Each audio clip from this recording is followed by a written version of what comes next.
Aku tarik fasilitas mobil mewah, aset kekayaan dan jabatan suami saat dia diam-diam menikah siri dengan pelakor sekretaris kantorku, buat ia menderita. Sebelum lanjut ke cerita selanjutnya, yuk subscribe dan like. Absen dulu di kolom komen ya ah. Pagi itu, matahari menyorot hangat dari balik jendela besar ruang makan rumah megah bergaya modern di kawasan elit Jakarta Selatan. Meja panjang dari marmer putih sudah dipenuhi hidangan sarapan lengkap. Roti panggang, omelet keju, buah potong, hingga segelas jus jeruk segar. Aroma kopi hitam premium tercium, menambah nuansa mewah pagi itu. Aku duduk di ujung meja, menatap punggung lelaki yang selama ini kusebut suami. Namanya Raka Pradipta, seorang pria mapan, tampan, dan dihormati. Dengan jas rapi dan das yang senada, ia terlihat seperti pria sempurna yang selalu diidamkan banyak wanita. Selama ini, kehidupanku bersama Raka adalah gambaran keluarga ideal di mata orang-orang. Aku, Naila, istri yang selalu tampil anggun mendampinginya dalam setiap acara resmi. Kami punya rumah besar, beberapa mobil mewah di garasi, dan kehidupan sosial yang penuh gengsi. Setiap kali kami berjalan berdua ke pesta atau undangan kantor, orang-orang selalu memuji. Pasangan ini benar-benar serasi. Aku tak pernah membayangkan bahwa di balik senyum manis itu, ada sesuatu yang perlahan-lahan menggerogoti pernikahanku. Kehidupan yang terpoles indah. Sayang, nanti sore aku harus rapat mendadak di kantor. Sepertinya pulang agak larut, ucap Raka sambil melirik jam tangan Rolex di pergelangan tangannya. Aku mengangguk sambil tersenyum. Seperti biasa. Jangan lupa makan, ya. Dulu, setiap kali ia berkata demikian, aku percaya sepenuhnya. Bagaimana tidak? Raka bukan sekadar suami, tapi juga pilar kesuksesan keluarga. Ia menjabat sebagai direktur utama di sebuah perusahaan besar bidang properti. Semua orang mengenalnya sebagai pria yang pekerja keras, jujur, dan penuh dedikasi. Aku selalu mendampinginya di balik layar. Mengatur rumah tangga, mengelola keuangan, bahkan terlibat dalam beberapa keputusan penting. Raka sering bilang, tanpamu, aku bukan siapa-siapa. Kata-kata itu dulu membuatku merasa berharga. Di hadapan keluarga besar, kami adalah contoh pasangan sukses. Ibuku selalu berkata dengan bangga, Naila ini beruntung sekali dapat suami seperti Raka. Setia, sukses, sayang keluarga. Dan aku hanya bisa tersenyum, membiarkan semua orang percaya pada gambaran indah itu. Sosok sekretaris yang sempurna. Hari itu, aku memutuskan untuk mampir ke kantor Raka. Sudah lama aku tidak datang ke kantornya, dan aku ingin memberikan kejutan kecil, membawa bekal makan siang favoritnya, ayam panggang madu buatan tanganku sendiri. Setibanya di kantor, aku disambut ramah oleh resepsionis. Selamat siang, Bu Naila. Mau menemui Pak Raka, ya? Tanyanya dengan sopan. Aku mengangguk.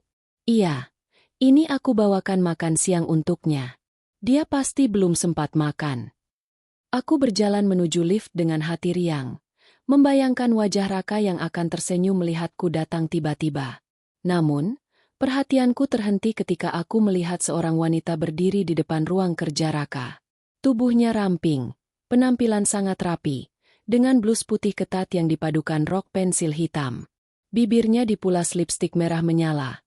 Senyumnya manis, tapi ada sorot mata penuh ambisi yang sulit kuabaikan. Itu Clara, sekretaris pribadi Raka. Aku pernah bertemu dengannya beberapa kali di acara kantor. Awalnya aku menilai Clara sebagai wanita muda yang cerdas dan profesional. Namun, entah kenapa, ada sesuatu dari tatapan matanya setiap kali melihat Raka yang membuatku tidak nyaman. Tatapan yang seolah menyimpan rasa kagum berlebihan, atau bahkan lebih dari itu. Bu Naila, sapa Clara dengan ramah, meski ekspresi kaget di wajahnya terlihat jelas. Wah, tumben kesini. Aku tersenyum tipis. Iya, kebetulan ada waktu. Saya bawakan makan siang untuk Raka. Clara menoleh cepat ke arah pintu ruang kerja, seakan ingin memastikan sesuatu. Oh, baik, silakan masuk. Pak Raka masih di dalam, tapi lagi ada panggilan telepon penting. Aku mengangguk. lalu masuk. Di dalam, kulihat Raka sedang berbicara di telepon dengan ekspresi serius. Ia sempat terdiam sejenak saat melihatku, lalu memberi isyarat tangan agar aku menunggu sebentar. Aku duduk sambil menaruh kotak bekal di meja kerjanya. Namun, dari balik pintu yang setengah terbuka, aku bisa merasakan tatapan Clara. Tatapan itu bukan sekadar sopan santun seorang sekretaris kepada istri bosnya. Ada sesuatu yang lain. Sesuatu yang membuat bulu kuduku meremang. Senyum yang menyembunyikan luka. Sore harinya, aku dan Raka pulang bersama. Ia memegang tanganku dengan hangat, bercerita panjang lebar tentang proyek baru perusahaannya. Aku tersenyum, tertawa, dan sesekali menimpali ceritanya. Dari luar, kami terlihat seperti pasangan sempurna yang tak tergoyahkan.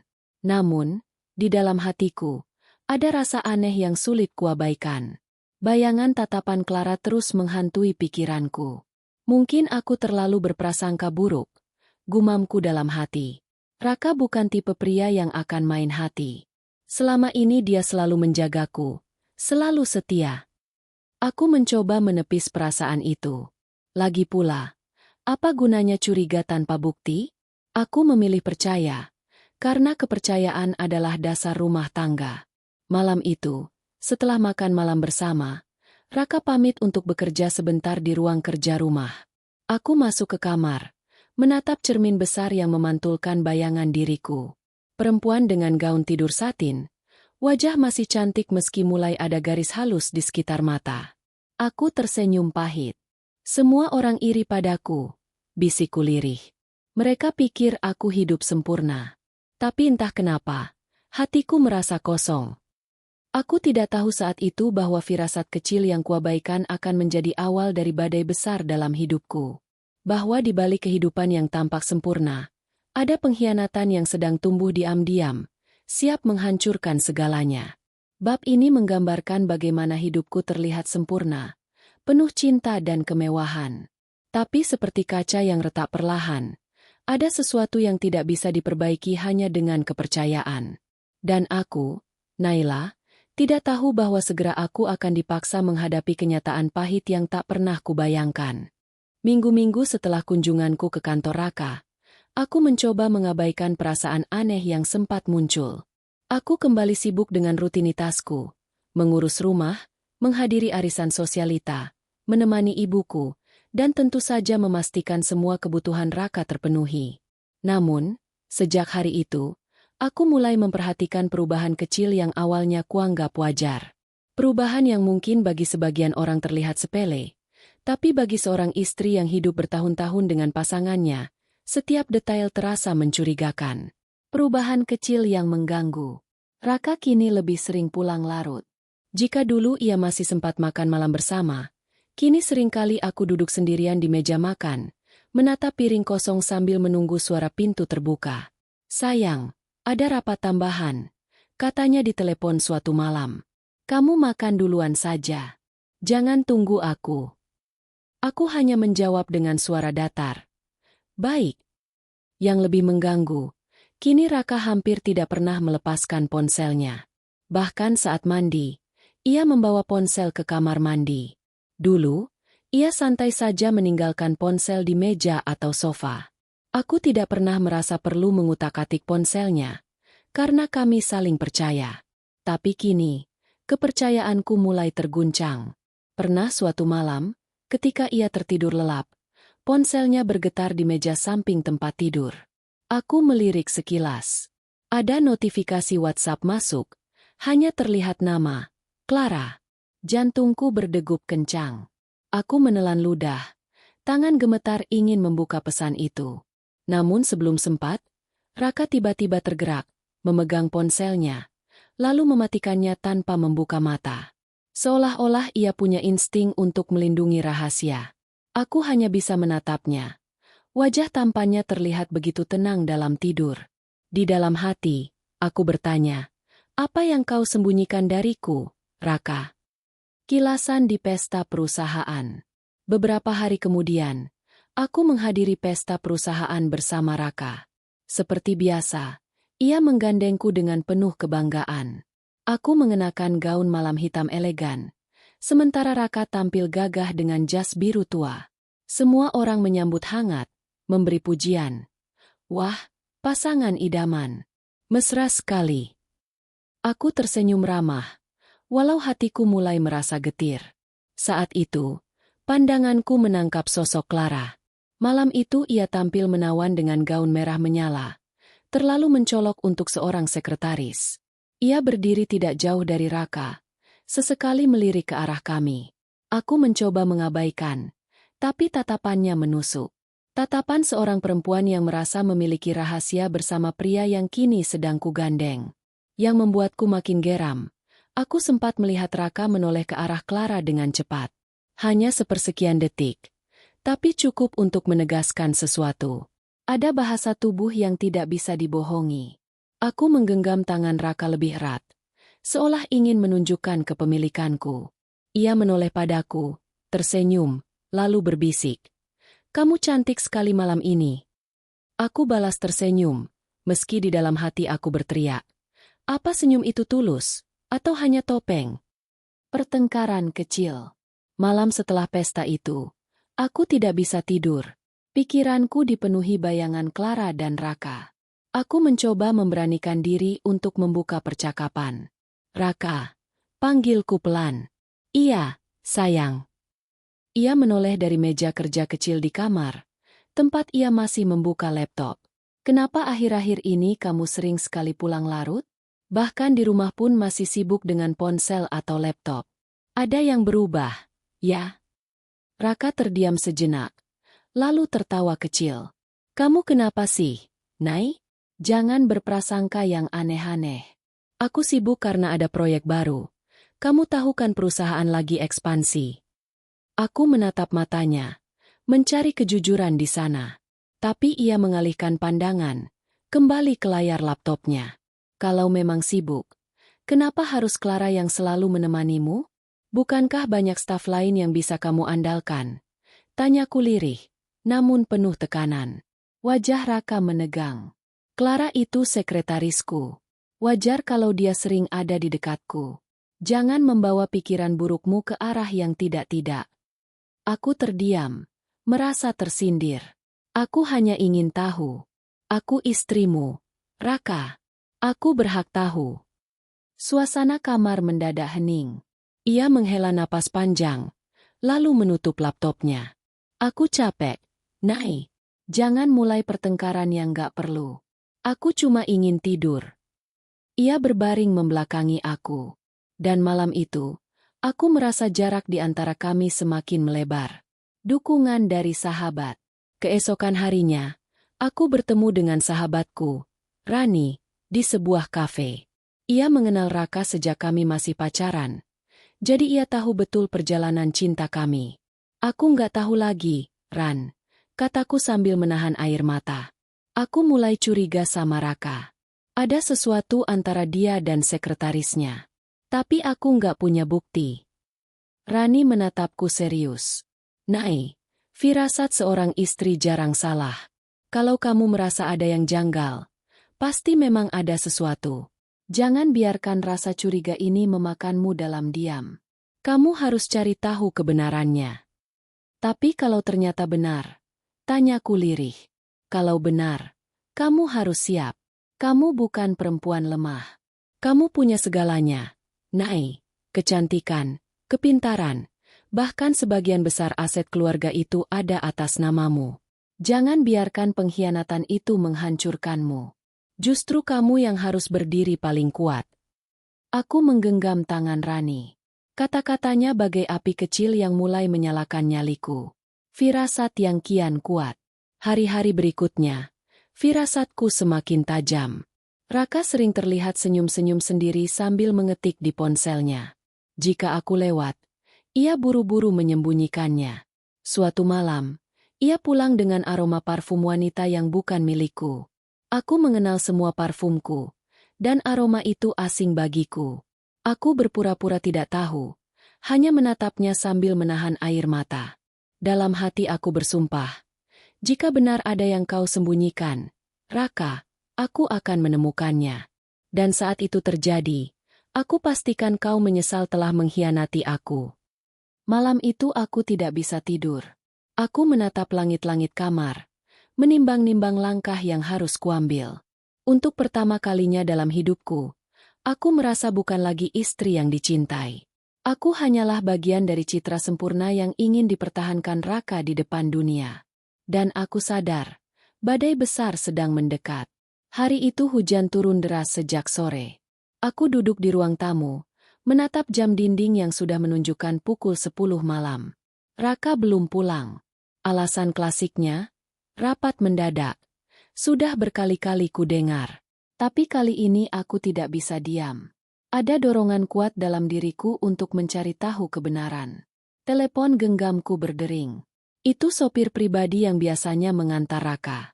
Bu, maaf. Pak Raka tadi siang minta saya pulang lebih dulu. Katanya ada urusan pribadi. Aku tertegun. Urusan pribadi? Selama ini, Raka jarang sekali melepas sopirnya kecuali ia tidak ingin ada saksi. Tanganku gemetar. Baik, Pak Budi. Terima kasih sudah mengabari. Aku menutup telepon dan menarik napas panjang. Firasat itu makin kuat. Malam ini aku harus tahu. Menyusun rencana. Aku segera menelepon sahabatku. Ran, aku butuh bantuanmu. Aku ingin tahu di mana Raka sekarang. Rani yang punya banyak kenalan, terutama di kalangan jasa keamanan dan penyelidik, langsung bergerak cepat. Tak lama, ia mengirim lokasi via WhatsApp. Nai, aku nggak tahu kamu siap atau enggak, tapi ini alamatnya. Hati-hati. Alamat itu mengarah ke sebuah rumah di kawasan Depok, jauh dari pusat kota. Rumah sederhana, bukan tipe tempat yang biasa dikunjungi Raka. Aku menyalakan mobilku sendiri malam itu, tanpa sopir, tanpa pengawal. Perjalanan terasa panjang, ditemani suara hujan deras dan degup jantungku yang semakin tak terkendali. Rumah rahasia. Tepat pukul 11 lebih sedikit, aku sampai di depan rumah itu. Lampu teras menyala redup, dan ada mobil Raka terparkir di garasi. Hatiku seperti diremas. Aku duduk diam di dalam mobil, menatap rumah itu dengan mata berkaca-kaca. Tanganku sempat ragu memegang gagang pintu mobil. Kalau aku benar masuk ke sana, mungkin hidupku tidak akan sama lagi, bisikku. Namun tekadku lebih besar daripada ketakutanku. Aku keluar dari mobil, menembus hujan, dan melangkah ke arah pintu rumah. Suara tawa samar terdengar dari dalam. Suara Raka, dan suara perempuan. Dengan tangan bergetar, aku mengetuk pintu keras-keras. Tak lama, pintu terbuka, dan sosok yang kulihat membuat seluruh tubuhku membeku. Clara. Ia berdiri dengan daster sederhana. Wajahnya masih menawan meski tanpa makeup. Ekspresinya terkejut. Matanya melebar. Bu Naila. Aku menatapnya tajam, lalu melewati tubuhnya masuk ke dalam rumah. Di ruang tamu, kulihat Raka berdiri dengan wajah pucat pasi, hanya mengenakan kaos oblong dan celana santai. Naila. Suaranya lirih, panik, seperti anak kecil yang ketahuan mencuri. Aku tersenyum miris. Jadi, ini rahasia yang kamu sembunyikan dariku, Raka? Fakta yang menghantam. Hening. Hanya suara hujan yang terdengar. Clara berdiri di sudut ruangan. Wajahnya antara ketakutan dan bersalah. Jelaskan, Raka. Atau aku yang akan menyimpulkan sendiri. Kataku dengan suara gemetar menahan emosi. Raka menutup wajahnya dengan kedua tangan. Lalu akhirnya berkata, Naila, aku sudah menikah dengan Clara. Secara siri. Kata-kata itu menghantamku seperti palu godam. Menikah siri. Suaraku meninggi. Dengan sekretarismu sendiri. Raka menunduk. Tak mampu menatapku. Aku hilaf. Semua terjadi begitu saja. Clara ada saat aku merasa kesepian. Kesepian. Aku tertawa pahit. Kesepian. Raka? Kau punya aku di rumah. Istri sah yang selalu mendukungmu. Mengurus semua kebutuhanmu. Berdiri di sampingmu. Dan kau bilang kesepian. Air mataku jatuh tanpa bisa kutahan. Aku menatap Clara yang masih berdiri membisu. Dan kamu, apa kamu bangga merebut suami orang? Clara menggigit bibir, lalu berbisik. Saya mencintai Pak Raka, Bu. Saya tahu ini salah, tapi... Diam. Bentakku. Jangan bicara soal cinta. Itu hanya nafsu dan ambisi. Hancur dalam sekejap. Aku berjalan mondar-mandir, menahan amarah. Ruang tamu sederhana itu seakan berputar di mataku. Semua gambaran rumah tangga harmonis yang selama ini kupamerkan di depan orang-orang, hancur dalam sekejap malam. Apa tujuanmu, Raka? Tanyaku dengan suara lirih. Kau ingin menjatuhkanku? Kau ingin mempermalukanku? Setelah semua yang kuberikan, kau malah menikah diam-diam di belakangku. Raka mencoba mendekat, tapi aku mundur selangkah. Jangan sentuh aku. Naila, dengarkan aku. Aku tidak bermaksud menyakitimu. Aku tetap mencintaimu. Clara hanya. Cukup.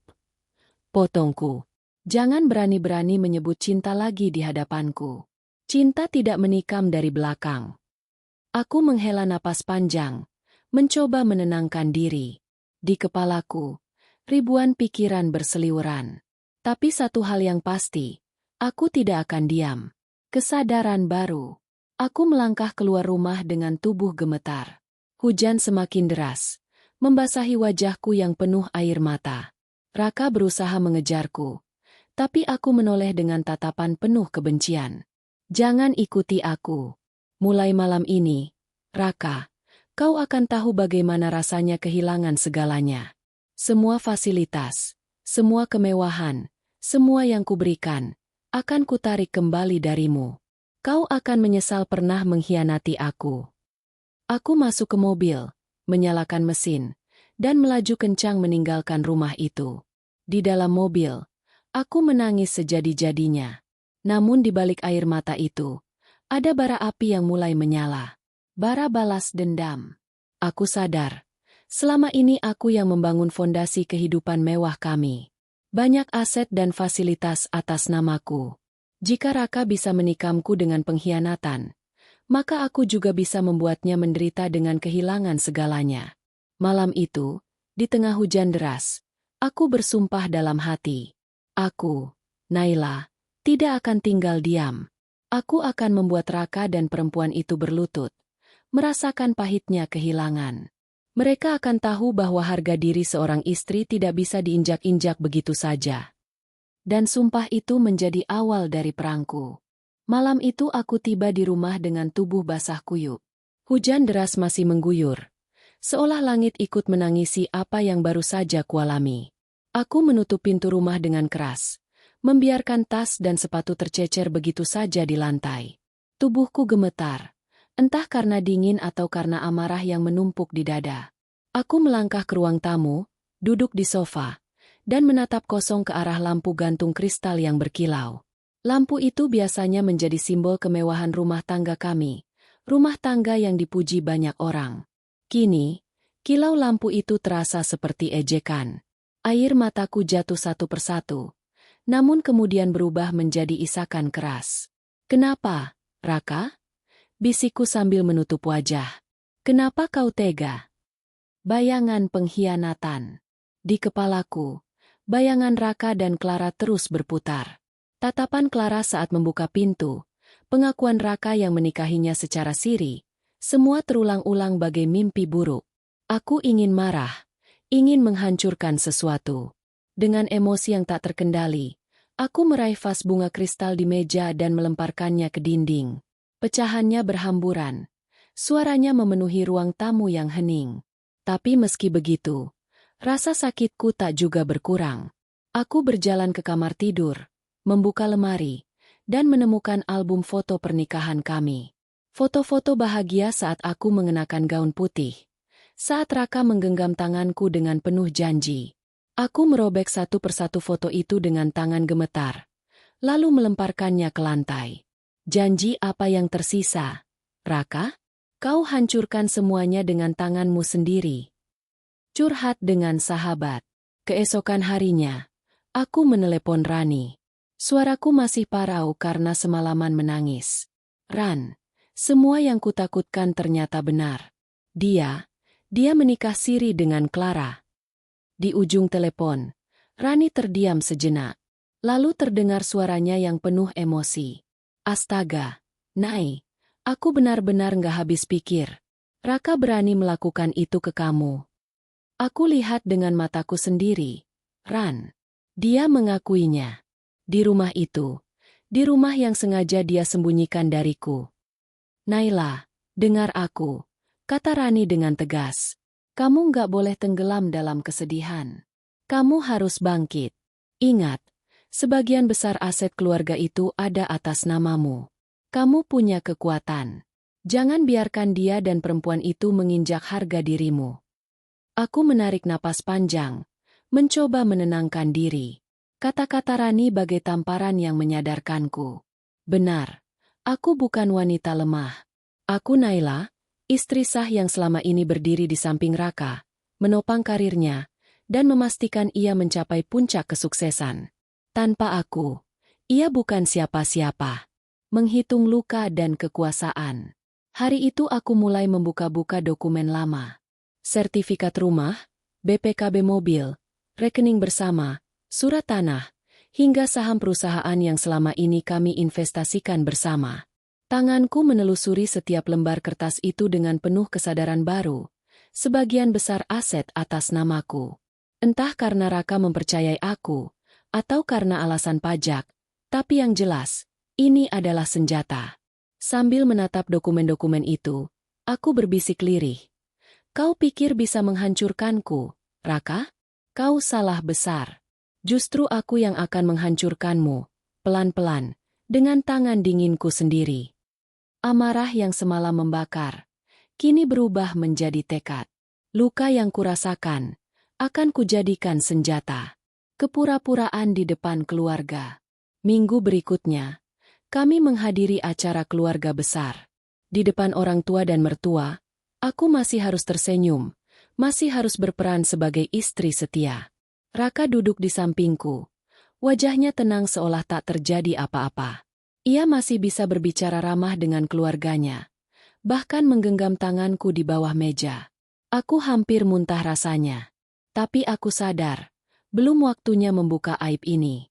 Belum saatnya semua tahu. Aku harus menyusun strategi. Menunggu waktu yang tepat untuk menjatuhkan Raka sekaligus mempermalukan pelakornya. Di tengah obrolan keluarga, ibuku berkata bangga. Naila beruntung punya suami seperti Raka.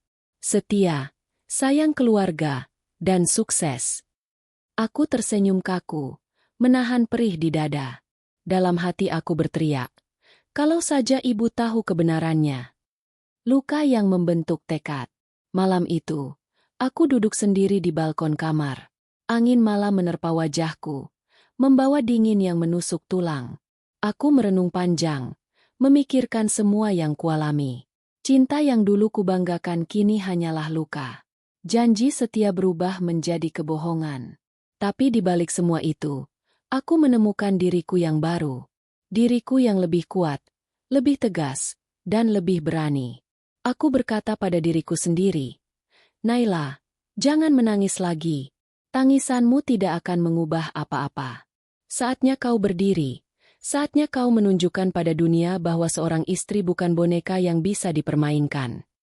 Aku menegakkan punggung, menggenggam railing balkon dengan erat.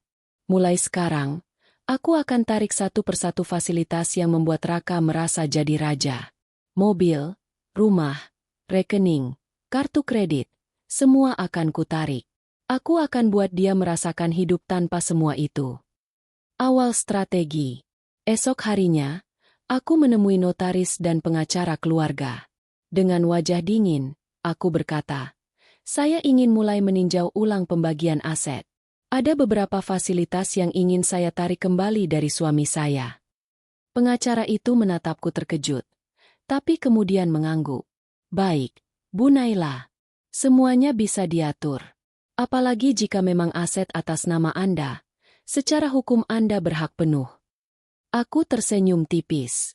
Senyum yang lahir bukan dari kebahagiaan, tapi dari tekad balas dendam. Malamnya, aku kembali ke rumah, melihat Raka yang sedang asyik berbincang di telepon dengan wajah riang. Aku tahu siapa yang ada di seberang sana. Aku berdiri di depan pintu kamar, menatapnya tanpa ia sadari. Dalam hati aku berbisik, "Tertawalah sekarang, Raka.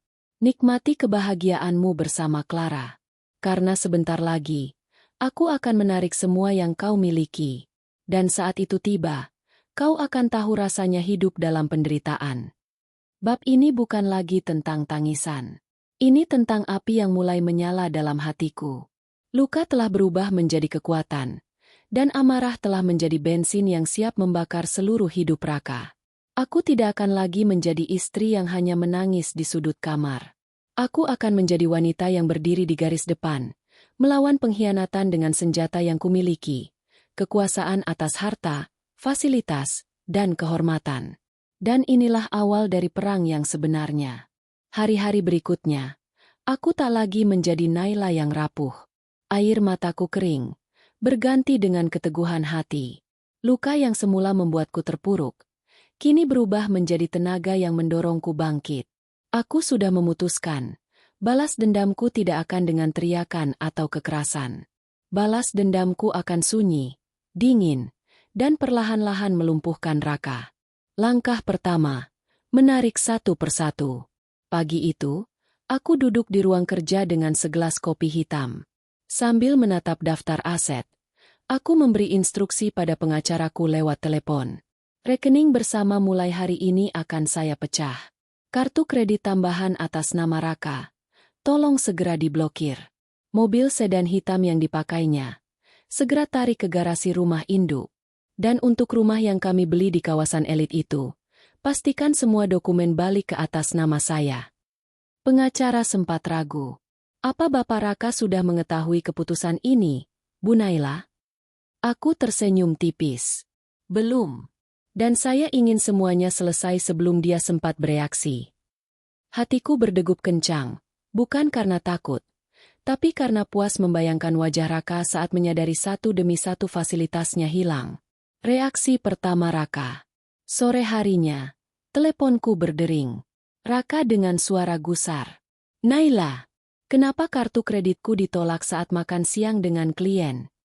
Kamu tahu betapa memalukannya itu?" Aku menjawab dengan nada datar. "Oh, mungkin pihak bank sedang ada masalah. Nanti aku cek." "Ya."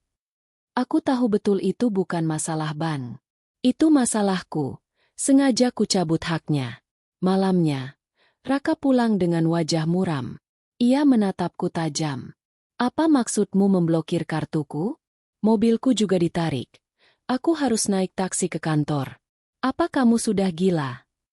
Aku menatapnya tenang, menegakkan tubuh. Aku hanya menata ulang aset keluarga kita. Semua fasilitas itu kan atas namaku. Jadi aku rasa wajar kalau aku mengatur ulang penggunaannya. Wajah Raka memerah. "Naila, jangan main-main dengan ini." Aku mendekat, menatap matanya tajam. "Siapa yang main-main, Raka? Aku hanya mengambil apa yang memang menjadi hakku. Atau kamu merasa keberatan?" Raka terdiam. Untuk pertama kalinya aku melihat ia kehilangan wibawa di depanku. Senjata emosi. Aku sadar, menguasai harta bukan sekadar tentang uang. Ini tentang menekan harga dirinya. Raka terbiasa hidup dengan kemewahan, dengan gengsi. Tanpa itu semua, ia bukan apa-apa. Maka, aku mulai memainkan senjata berikut, emosi. Setiap kali ia ingin pergi, aku sengaja bertanya, "Mau kemana? Meeting kerja, atau ke rumah yang satunya?" Setiap kali ia pulang terlambat, aku hanya tersenyum dingin. "Oh, sudah selesai menemani istri mudamu." Kalimat sederhana, tapi cukup membuatnya gelisah. Ia tidak bisa membantah, tidak bisa marah, karena tahu aku sudah tahu semuanya. Aku tidak perlu berteriak. Cukup dengan tatapan dan kata-kata dingin, aku berhasil mengoyak ketenangannya. Clara mulai terhimpit. Beberapa minggu kemudian, aku mendapat kabar dari orang kepercayaanku yang diam-diam kukirim untuk mengawasi Clara. "Bu, Rumah kontrakan tempat Pak Raka tinggal bersama wanita itu sudah terlambat bayar listrik. Katanya, pembayaran biasanya langsung dari rekening Bapak, tapi sekarang tidak ada aliran dana masuk. Aku tersenyum puas. Itu artinya, Clara mulai merasakan dampaknya. Tanpa uang dan fasilitas, apa yang bisa dia nikmati dari Raka? Aku bisa membayangkan Clara mengeluh, menuntut ini itu. Sementara Raka tak lagi semudah dulu mengeluarkan uang. Perangku bukan hanya melawan suami, tapi juga perempuan yang merebutnya. Kepura-puraan di depan publik. Meski di rumah kami penuh dengan ketegangan, di depan publik aku tetap memainkan peran sebagai istri yang anggun. Di acara sosial, aku hadir dengan penampilan sempurna. Raka mendampingiku, meski dengan wajah kusut. Para tamu memuji kami sebagai pasangan ideal. Aku menahan tawa dalam hati. Mereka tidak tahu, pasangan ideal ini sebenarnya sedang runtuh. Sesekali, aku sengaja merangkul lengan Raka dengan manis. Suamiku memang selalu perhatian, ucapku di depan tamu. Raka hanya bisa tersenyum kaku. Aku tahu, di balik senyum itu ia sedang terbakar amarah. Dan itu membuatku semakin puas. Mimpi buruk Raka. Malam-malam Raka tak lagi tenang. Aku mendengarnya gelisah, berjalan mondar-mandir di kamar kerja. Teleponnya sering berdering tengah malam, pasti dari Clara yang mengeluh. Pernah suatu malam, aku mendengar ia menutup telepon dengan keras, lalu membanting meja. "Clara, jangan cerewet. Aku sedang pusing di sini."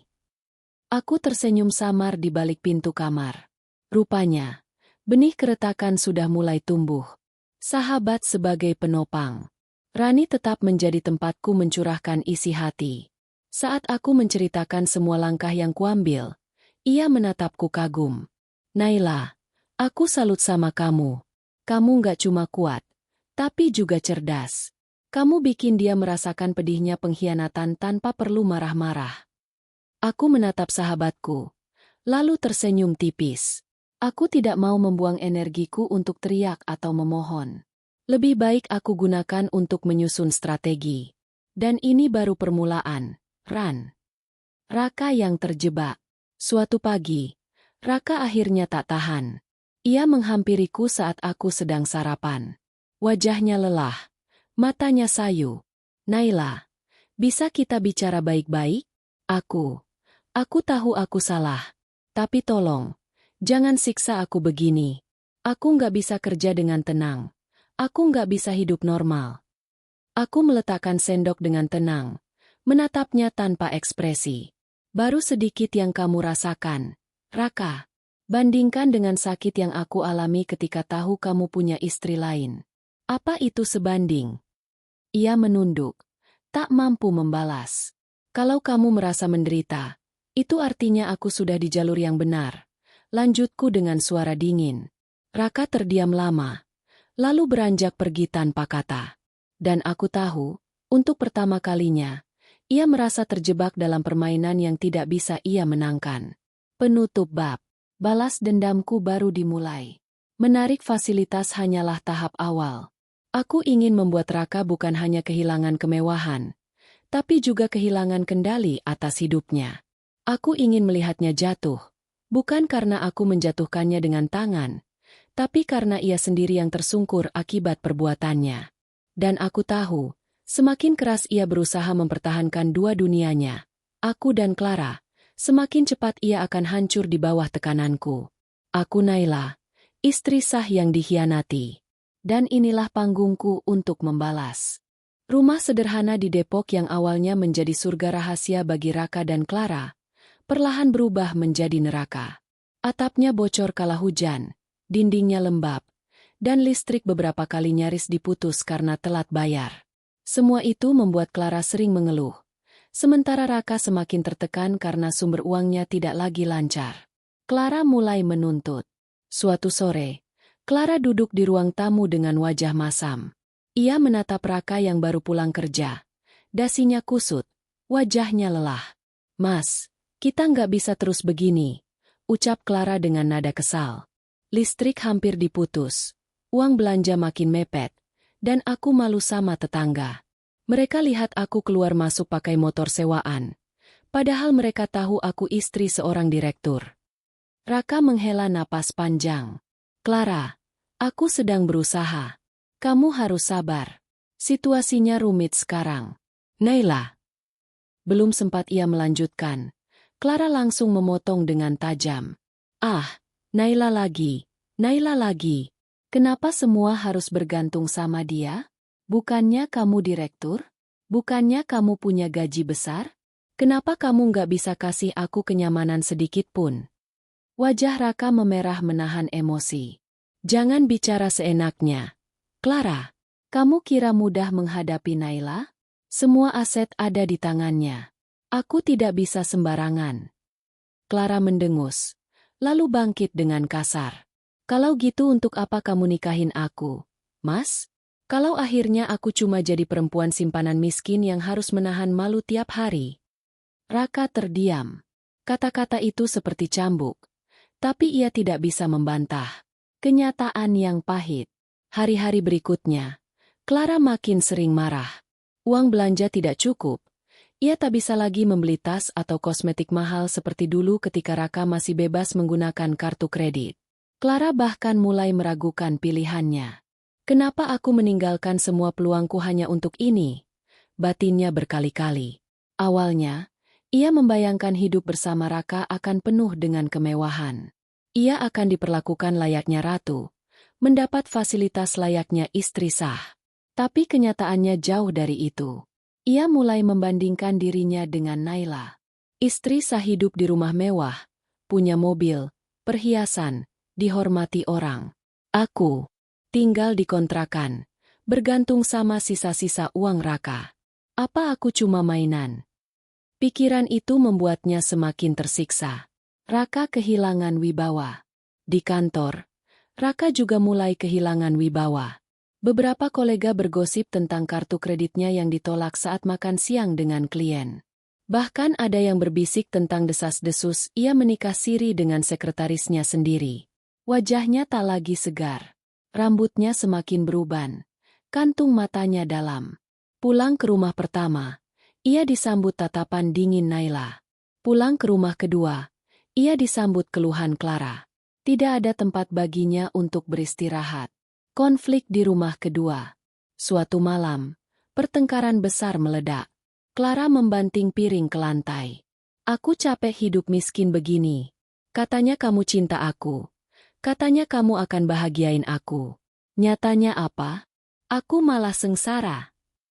Raka menepuk meja. Matanya merah. Cukup, Clara. Aku sudah pusing dengan semua ini.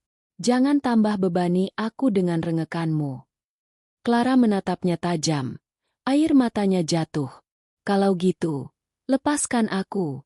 Aku nggak mau hidup kayak gini. Ucapan itu membuat Raka terdiam lama. Hatinya perih. Ia tidak pernah menyangka Clara, perempuan yang dulu menenangkan dan manis, kini berubah menjadi sumber penderitaan baru. Skenario Naila berhasil. Sementara itu, di rumah utama, aku menerima laporan dari orang kepercayaanku. Bu Naila, mereka bertengkar hampir tiap malam. Perempuan itu sering nangis, dan Pak Raka terlihat stres berat. Aku tersenyum tipis sambil menyesap teh hangat. Bagus. Itu artinya strategi kita berhasil. Biarkan mereka saling melumat satu sama lain. Aku tidak perlu turun tangan secara langsung. Biarlah keadaan memecah rumah tangga rahasia mereka dari dalam. Clara merasa terjebak. Malam lain, Clara termenung di kamar sempitnya. Ia memandangi cincin kawin sederhana yang Raka berikan saat akad siri mereka. Cincin ini nggak berarti apa-apa, bisiknya lirih. Aku bukan istri sah. Aku nggak punya hak, nggak punya jaminan. Kalau dia pergi, aku tinggal apa? Rasa cemas itu semakin kuat. Ia merasa terjebak. Jika ia keluar dari hubungan ini, ia kehilangan segalanya. Tapi jika bertahan, ia hanya akan terus menderita. Raka kehilangan kendali. Pagi berikutnya, Raka menunda berangkat kerja. Ia duduk termenung di ruang tamu. Wajahnya muram. Clara menghampiri dengan nada kesal. Mas, Sampai kapan kita harus sembunyi kayak gini? Aku mau hidup normal. Aku mau semua orang tahu aku istrimu. Raka menatapnya lelah. Kamu nggak paham, Clara. Kalau Naila benar-benar marah, karierku bisa hancur. Semua yang kubangun bisa hilang. Aku nggak bisa gegabah. Clara menatapnya getir. Jadi aku selamanya cuma jadi rahasia? Jadi perempuan bayangan? Raka terdiam. Ia tahu jawabannya, tapi tak sanggup mengucapkannya. Pukulan terakhir. Suatu malam, listrik rumah mereka benar-benar diputus karena tunggakan. Clara menangis histeris, menyalahkan Raka habis-habisan. Ini semua salahmu. Kalau aku tetap jadi sekretaris biasa, hidupku mungkin lebih tenang daripada sekarang. Raka menutup wajahnya dengan kedua tangan. Untuk pertama kalinya ia merasa benar-benar kalah. Semua gengsi, kekuasaan, dan harga diri yang dulu ia banggakan, kini runtuh. Rumah kedua yang dulu ia bangun dengan janji manis, kini hanya menyisakan kehancuran. Penutup bab. Aku tahu, dari kejauhan, bahwa rumah itu sudah retak. Clara mulai menyesal, Raka mulai tertekan, dan hubungan mereka tidak lagi harmonis. Semua terjadi tanpa aku harus turun tangan langsung. Inilah bagian manis dari balas dendam, melihat mereka saling menghancurkan diri sendiri. Dan aku tahu, ini baru langkah awal. Aku belum puas. Masih banyak cara untuk membuat mereka benar-benar hancur. Aku tersenyum dingin dalam hati. Silakan nikmati rumah tanggamu, Raka. Rumah tangga yang kau bangun di atas pengkhianatan, kini mulai runtuh dari dalam. Dan aku akan terus menyaksikannya. Aku selalu percaya, harga diri seorang istri bukan sekadar tentang status di KTP atau cincin di jari. Harga diri itu ada pada bagaimana ia menjaga martabatnya, meski telah dikhianati. Dan aku tahu, jika aku ingin benar-benar membuat Raka menyesal, aku tidak boleh terlihat kalah. Aku harus tetap tegak, tetap anggun, seakan pengkhianatan itu tidak pernah menjatuhkanku. Justru membuatku lebih kuat. Undangan gala malam. Suatu hari aku menerima undangan gala malam amal yang diadakan oleh asosiasi pengusaha ternama. Aku biasanya hadir bersama Raka, tapi kali ini aku mempertimbangkan sesuatu yang berbeda. Aku menatap undangan itu lama, lalu tersenyum. Ya, aku akan datang. Dan aku akan menunjukkan pada dunia siapa sebenarnya yang lebih berharga. Hari itu aku memilih gaun merah marun rancangan desainer terkenal. Rambutku ditata sanggul modern. Perhiasan berlian menghiasi leherku. Aku ingin tampil mempesona, bukan untuk Raka, tapi untuk diriku sendiri. Raka yang tak siap. Sore sebelum acara, Raka menghampiriku. Wajahnya muram, matanya sayu karena kurang tidur. Kamu benar-benar mau datang? Tanyanya dengan suara ragu. Tentu saja, jawabku sambil merapikan lipstik. Aku punya nama dan reputasi yang harus kujaga. Atau kamu takut kalau aku tampil lebih bersinar darimu? Raka terdiam. Ia tahu, selama ini orang-orang memandangku sebagai sosok istri ideal, anggun, pintar, dan mandiri. Sementara dirinya kini mulai dicap dengan gosip miring. Malam yang gemilang. Saat memasuki ballroom hotel mewah itu, semua mata tertuju padaku. Aku melangkah dengan percaya diri, tersenyum hangat menyapa kolega dan kenalan lama. Oh, Bu Naila, Anda terlihat luar biasa malam ini. Puji salah satu istri pejabat. Terima kasih, jawabku sambil tersenyum, seolah tidak ada badai dalam rumah tanggaku. Raka berjalan di sampingku, tapi jelas terlihat ia tidak seanggun dulu. Jasnya rapi, tapi wajahnya kusut. Beberapa orang meliriknya dengan tatapan penuh tanya. Aku sengaja merangkul lengannya, menampilkan citra istri yang mendukung. Suamiku memang selalu sibuk, tapi tetap meluangkan waktu mendampingiku malam ini, ucapku manis. Tamu-tamu tertawa kecil, sementara wajah Raka memerah. Aku tahu ia tersiksa oleh ironi kalimatku, karena hanya aku yang tahu betapa tidak setianya ia sebenarnya. Pidato yang mengguncang. Saat acara amal dimulai, panitia tiba-tiba memintaku memberikan pidato singkat. Aku melangkah ke podium, menatap hadirin dengan senyum percaya diri. Hadirin yang saya hormati, ucapku dengan suara tenang. Kita semua tahu, hidup ini tidak selalu berjalan mulus. Kadang ada ujian, ada luka, ada pengkhianatan. Tapi percayalah, yang membedakan kita bukan seberapa besar luka yang kita terima, melainkan bagaimana kita berdiri setelah itu. Ruangan hening. Semua mata tertuju padaku. Seorang istri, seorang wanita, punya harga diri yang tidak bisa diguncang hanya karena dikhianati. Justru dari luka itulah lahir kekuatan baru. Saya berdiri di sini malam ini bukan sebagai korban, tapi sebagai perempuan yang memilih untuk tidak dikalahkan. Tepuk tangan bergemuruh. Aku bisa melihat Raka menunduk di kursinya. Wajahnya pucat. Ia tahu kata-kata itu ditujukan padanya, meski aku tak menyebut namanya. Dan aku puas melihatnya seperti itu. Gosip mulai menyebar. Keesokan harinya, media sosial ramai membicarakan pidatoku. Beberapa potongan video tersebar dengan caption, "Pidato menyentuh Bu Naila tentang harga diri perempuan." Banyak yang memujiku, menyebutku sosok istri tangguh. Ada pula yang berspekulasi, apakah ini sindiran untuk suaminya? Raka semakin tertekan. Di kantor, rekan-rekannya menatapnya penuh tanda tanya. Beberapa bahkan berani menyindir halus. "Aduh, istri Mas Raka luar biasa sekali ya. Katanya perempuan kuat, mandiri, nggak mudah jatuh." Raka hanya bisa tersenyum kaku.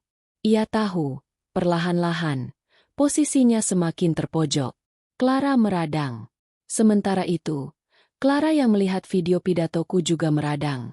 Ia merasa aku sengaja mempermalukan mereka berdua di depan publik. "Mas, kamu lihat? Dia pasti sindir kita. Semua orang akan tahu kalau yang dia maksud itu aku," teriak Clara penuh amarah. Raka mencoba menenangkan. "Clara, jangan besar-besarkan. Naila pintar bermain kata. Dia tidak pernah menyebut nama." Tapi Clara tidak puas. "Aku benci dia. Dia selalu terlihat menang, sementara aku yang jadi bahan gosip." Raka menutup wajahnya. Ia tahu, semakin lama, Clara hanya akan menjadi beban, menjadi sorotan. Aku semakin sibuk dengan kegiatan sosial. Setiap acara yang kuhadiri, aku selalu menjadi pusat perhatian. Orang-orang memujiku, memanggilku perempuan tangguh. Aku tidak lagi datang sebagai istri Raka, tapi sebagai Naila, perempuan yang berdiri di atas kakinya sendiri.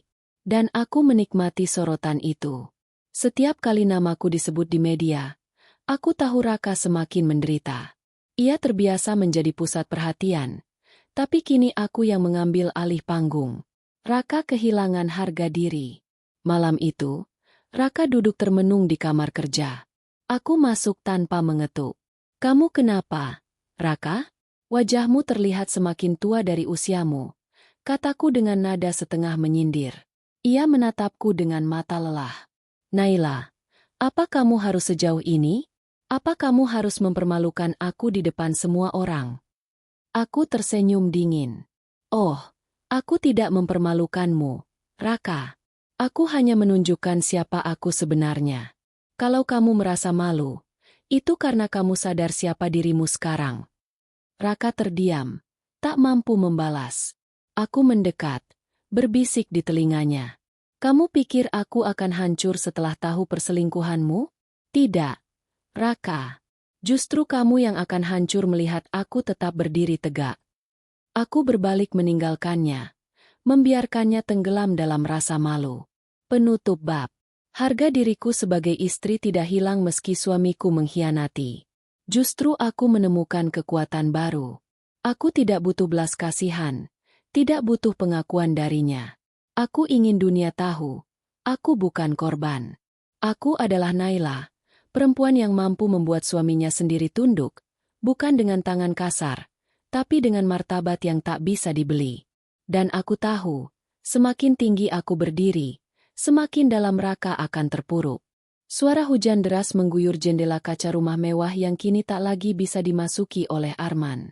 Rumah itu, yang selama bertahun-tahun menjadi simbol kejayaannya, kini telah dikuasai penuh oleh Rania. Semua akses pintu masuk sudah diganti kunci, bahkan satpam yang dulu tunduk kepadanya kini lebih setia kepada Rania, karena semua gaji dan administrasi memang berasal dari tangan sang istri. Arman berdiri di bawah teras rumah kontrakan sempit yang ia sewa bersama Sekar. Wajahnya pucat, kusut, dan jauh dari penampilan berwibawa yang dulu selalu ia tunjukkan. Sekar, yang dulunya tampil anggun dengan pakaian bermerek dan parfum mahal, kini hanya mengenakan daster sederhana, wajahnya tanpa riasan, dan suaranya nyaring penuh keluhan. "Mas, aku nggak bisa begini terus. Dulu kamu janji kalau menikahiku, aku akan hidup bahagia, serba berkecukupan. Tapi sekarang, kita bahkan nggak bisa bayar listrik tepat waktu." Sekar membanting piring kosong ke atas meja. Nadanya penuh amarah. Arman mengusap wajahnya, merasa tertekan. "Aku sedang cari cara, Sekar. Semua ini hanya sementara. Rania itu pasti nggak akan tahan lama. Dia pasti akan menyerah." "Menyerah?"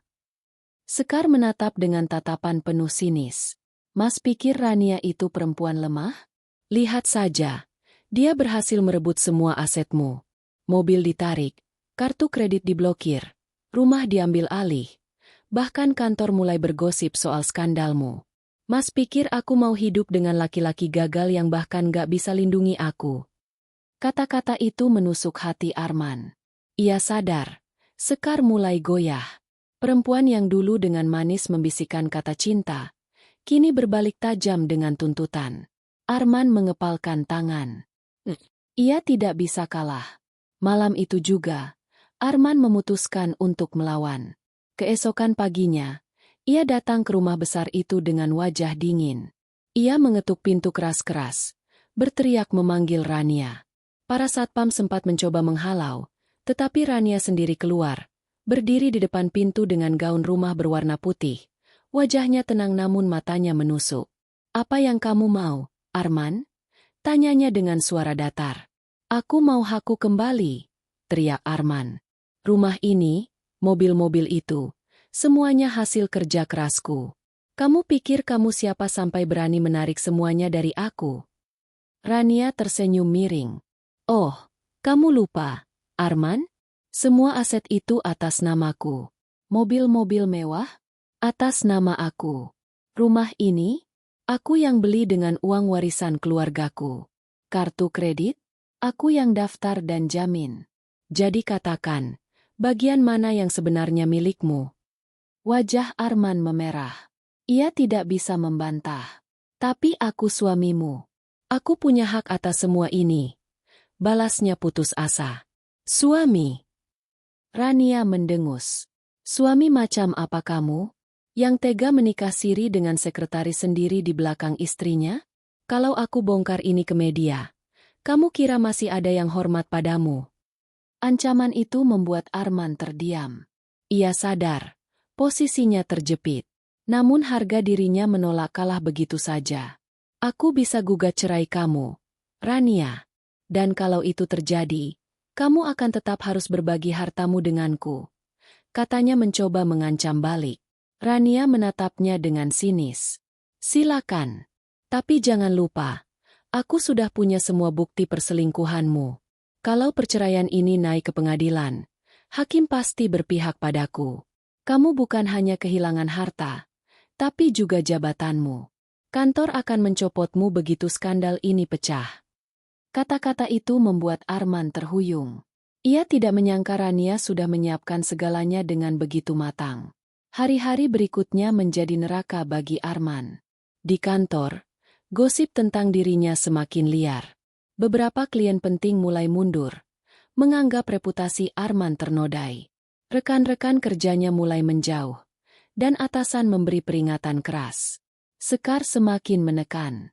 "Mas, aku nggak bisa tahan. Aku nggak mau hidup susah.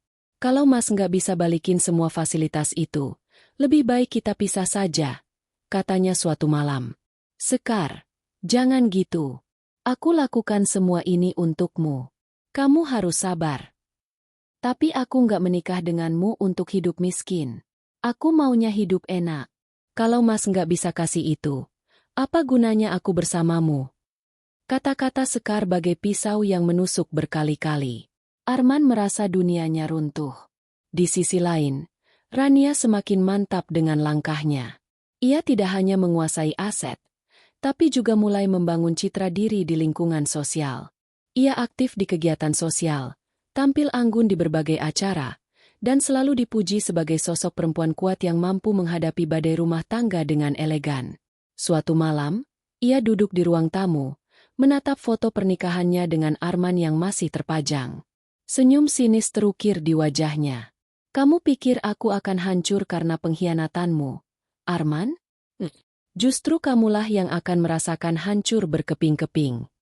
Arman tidak tinggal diam. Ia mulai mencoba mencari celah hukum untuk merebut kembali aset yang sudah diambil Rania. Ia menemui pengacara, membawa berkas-berkas, berharap ada jalan keluar. Namun jawaban sang pengacara membuatnya semakin frustrasi. Maaf, Pak Arman, hampir semua aset yang Anda sebutkan memang sah atas nama istri Anda. Kalaupun kita bawa ke pengadilan, dengan adanya bukti perselingkuhan, kemungkinan besar istri Anda yang akan menang. Anda justru bisa kehilangan hak-hak lain. Arman menunduk lemas. Jadi, tidak ada jalan. Pengacara itu menghela napas. Kecuali istri Anda mau berdamai, saya rasa sangat sulit. Sementara itu, Rania tidak sekadar bertahan. Ia justru mengubah penderitaannya menjadi senjata. Ia menyebarkan kabar secara halus di kalangan sosialita bahwa dirinya dikhianati suami.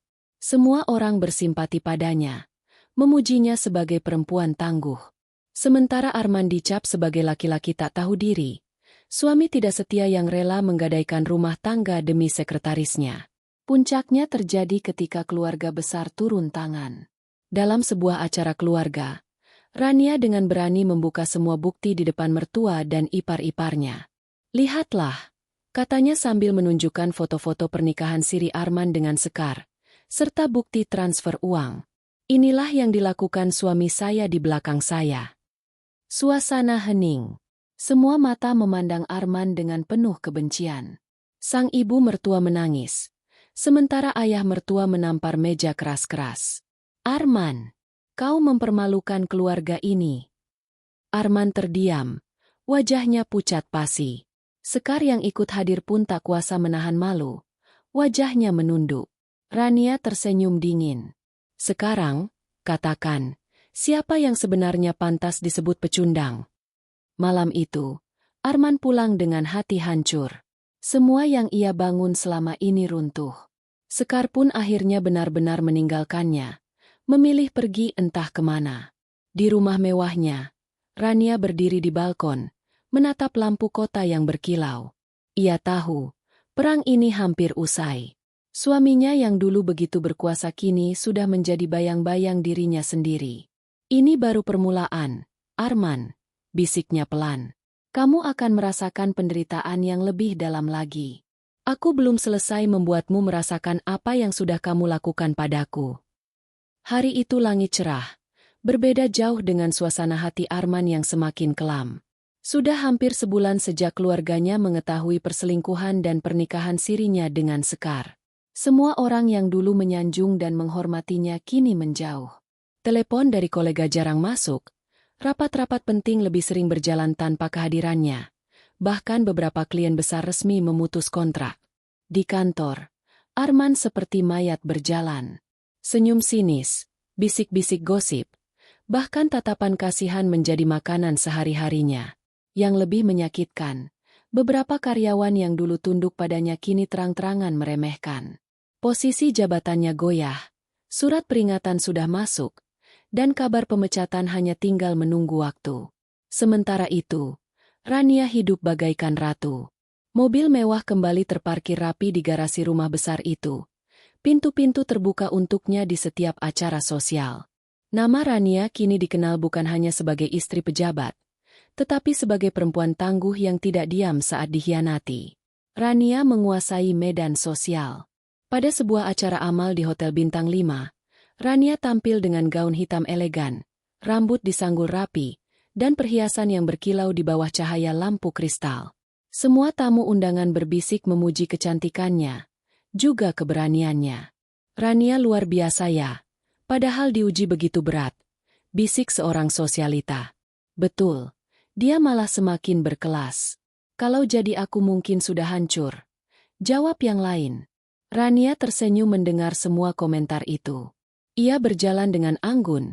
Setiap langkahnya seolah menegaskan bahwa dirinya tidak akan pernah dikalahkan oleh perselingkuhan suaminya. Malam itu, ia bahkan mendapat undangan untuk menjadi pembicara dalam seminar tentang perempuan dan ketahanan keluarga. Sementara di sudut yang berbeda, Arman hanya bisa menatap dari layar ponselnya. Ia melihat foto-foto Rania tersebar di media sosial, penuh pujian dan sanjungan. Tangannya gemetar, hatinya penuh sesal dan kemarahan. Sekar meninggalkan Arman. Di saat Arman semakin jatuh, Sekar akhirnya benar-benar meninggalkannya.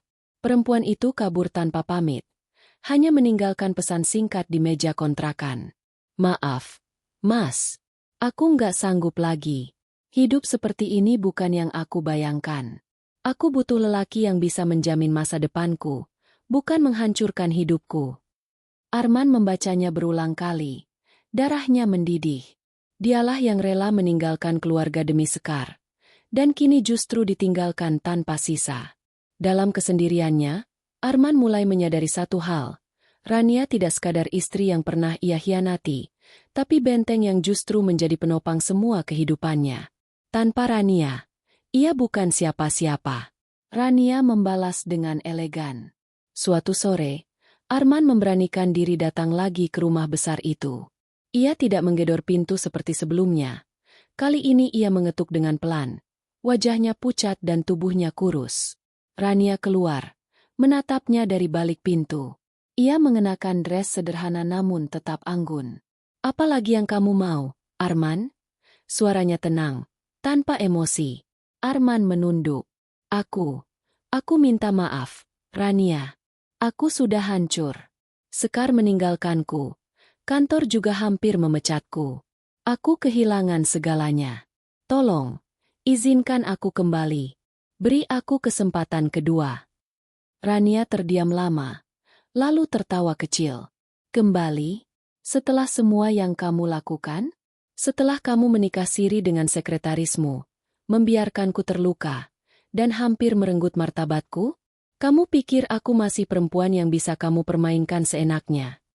Air mata Arman jatuh. Aku salah. Aku bodoh. Aku hanya ingin kamu kembali jadi istriku. Rania menatapnya tajam. Aku sudah bukan istrimu lagi, Arman. Aku sudah mengajukan gugatan cerai. Dan kali ini, aku tidak akan menariknya kembali. Kamu akan benar-benar kehilangan aku.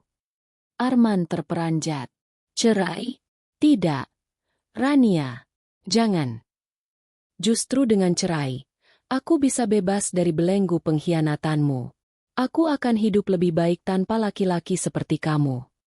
Rania menutup pintu di hadapan Arman, meninggalkannya terisak di teras. Keluarga dan masyarakat mendukung. Ketika sidang cerai berlangsung, hampir semua keluarga mendukung Rania.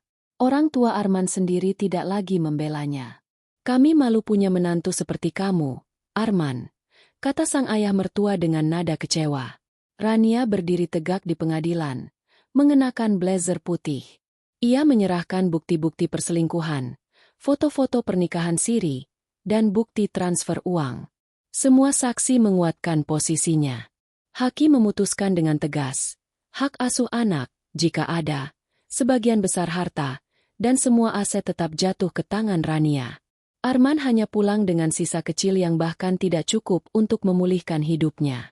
Putusan itu menjadi berita besar. Media menulis kisah Rania sebagai inspirasi, perempuan kuat yang menang melawan pengkhianatan. Arman terpuruk. Setelah perceraian resmi, Arman kehilangan jabatan di kantornya. Surat pemecatan diberikan dengan alasan mencoreng nama baik perusahaan. Ia kehilangan teman, kehilangan keluarga, dan kehilangan cinta. Malam-malamnya dihabiskan dalam kesendirian, menyesali semua keputusan yang ia buat. Setiap kali ia membuka media sosial, wajah Rania yang anggun selalu muncul, menjadi tamparan keras baginya. Rania meraih kemenangan. Sementara itu, Rania menikmati kemenangan dengan elegan. Ia tidak sekadar hidup untuk membalas dendam, tapi juga untuk membuktikan bahwa dirinya mampu berdiri sendiri. Ia mulai merintis usaha, membuka yayasan untuk membantu perempuan yang mengalami nasib serupa, dan menjadi sosok publik yang disegani. Dalam sebuah wawancara televisi, Rania berkata dengan penuh keyakinan, "Pengkhianatan bukan akhir dari segalanya. Justru itu awal dari kebangkitan. Seorang perempuan tidak boleh tunduk hanya karena dikhianati. Kita harus berani berdiri, mengambil kendali, dan membuktikan bahwa kita bisa hidup lebih baik tanpa mereka yang meremehkan kita." Kata-kata itu viral, disukai jutaan orang, dan membuat namanya semakin harum. Penutup bab. Di balkon rumah mewahnya, Rania berdiri menatap langit malam yang penuh bintang. Angin berhembus lembut, membawa rasa damai yang dulu sempat hilang dari hidupnya. Ia mengingat semua luka yang ia rasakan, air mata, amarah, pengkhianatan. Namun semua itu kini berganti menjadi kekuatan. Ia telah memenangkan perang, bukan hanya melawan suaminya, tapi juga melawan dirinya sendiri yang pernah hampir hancur. "Ini kemenangan seorang istri," bisiknya. "Dan ini baru permulaan bagi hidupku yang baru." Matahari pagi menyinari halaman rumah besar itu, memantulkan cahaya ke jendela-jendela kaca yang bersih berkilau. Rania berdiri di balkon lantai 2, secangkir teh hangat di tangannya. Udara segar masuk ke paru-paru, membuatnya merasa lebih hidup dari sebelumnya. Hari itu berbeda. Tidak ada lagi beban di hatinya. Tidak ada lagi rasa takut kehilangan. Ia bukan lagi istri yang selalu dihantui pengkhianatan suami, bukan lagi perempuan yang menahan sakit dalam diam. Kini ia adalah Rania yang baru, kuat, mandiri, dan penuh cahaya. Lepas dari belenggu, perceraian dengan Arman resmi sudah lewat beberapa bulan. Sidang terakhir memberikan kemenangan penuh padanya. Semua aset utama berada di bawah namanya.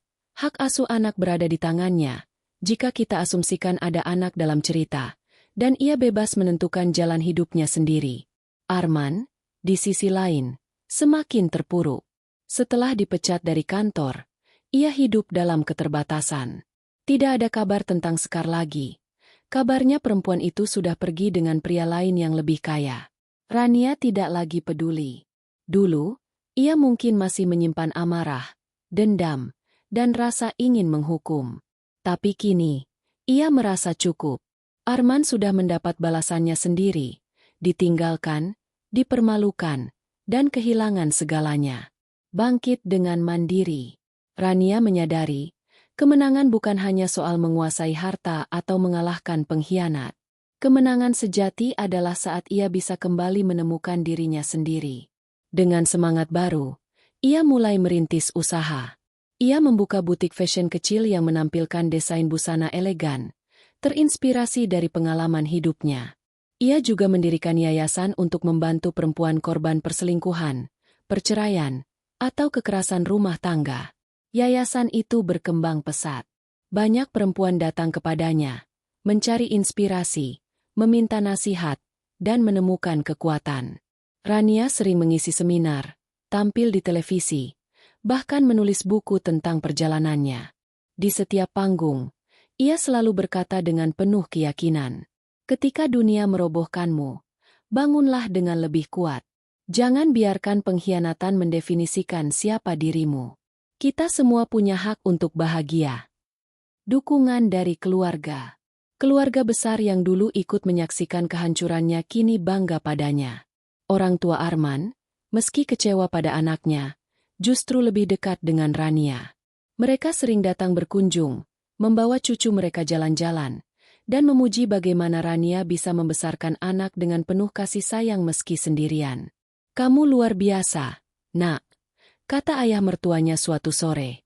"Kami bersyukur kamu tetap mau menjaga hubungan baik dengan kami. Jujur, kami lebih menganggapmu keluarga daripada Arman sendiri sekarang." Rania tersenyum tulus. Ia tidak menyimpan dendam kepada keluarga Arman. Baginya, pengkhianatan itu hanya datang dari satu orang, dan cukup di situ saja. Rania dan kehidupan baru. Setiap hari Rania merasa lebih hidup. Ia mengatur waktunya dengan seimbang, mengurus bisnis, mengelola yayasan, menemani anak, sekaligus menikmati hidupnya sebagai perempuan mandiri. Kadang ia pergi liburan singkat ke Bali atau Yogyakarta, menikmati pantai dan gunung, sesuatu yang dulu jarang ia lakukan karena harus menunggu izin suami. Kini, ia bebas. Tidak ada lagi batasan, tidak ada lagi bayang-bayang pengkhianatan. Dalam kebebasan itu, ia belajar satu hal, kebahagiaan sejati datang dari dalam diri, bukan dari orang lain. Arman yang hancur. Di sisi lain kota, Arman hidup dalam bayangan masa lalunya. Rumah kontrakan kecil menjadi tempat tinggalnya. Rambutnya beruban lebih cepat, wajahnya pucat, dan tatapannya kosong. Ia sering termenung memandangi foto-foto lama bersama Rania dan anak-anak. Ia mencoba menghubungi Rania beberapa kali, tapi teleponnya tidak pernah dijawab. Bahkan ketika ia datang ke Yayasan Rania untuk meminta bicara, Satpam melarangnya masuk. "Maaf, Pak, Ibu Rania tidak ingin bertemu dengan Anda," kata Satpam tegas. Arman hanya bisa menunduk, menahan rasa malu. Dunia yang dulu berada di genggamannya kini hilang. Semua karena satu kesalahan, pengkhianatan. Pertemuan terakhir. Suatu malam, ketika Rania sedang menghadiri acara peluncuran bukunya di sebuah hotel, Arman muncul. Wajahnya lusuh, bajunya sederhana, tapi tatapannya penuh penyesalan. Rania kaget melihatnya, namun tetap berdiri tegak. "Aku hanya ingin bilang," suara Arman bergetar. "Aku menyesal. Semua ini salahku. Kamu benar-benar perempuan luar biasa, Rania. Aku bodoh karena melepasmu." Rania menatapnya dalam-dalam, lalu tersenyum tipis. "Kamu benar, Arman. Kamu bodoh. Tapi jangan khawatir. Aku sudah memaafkanmu.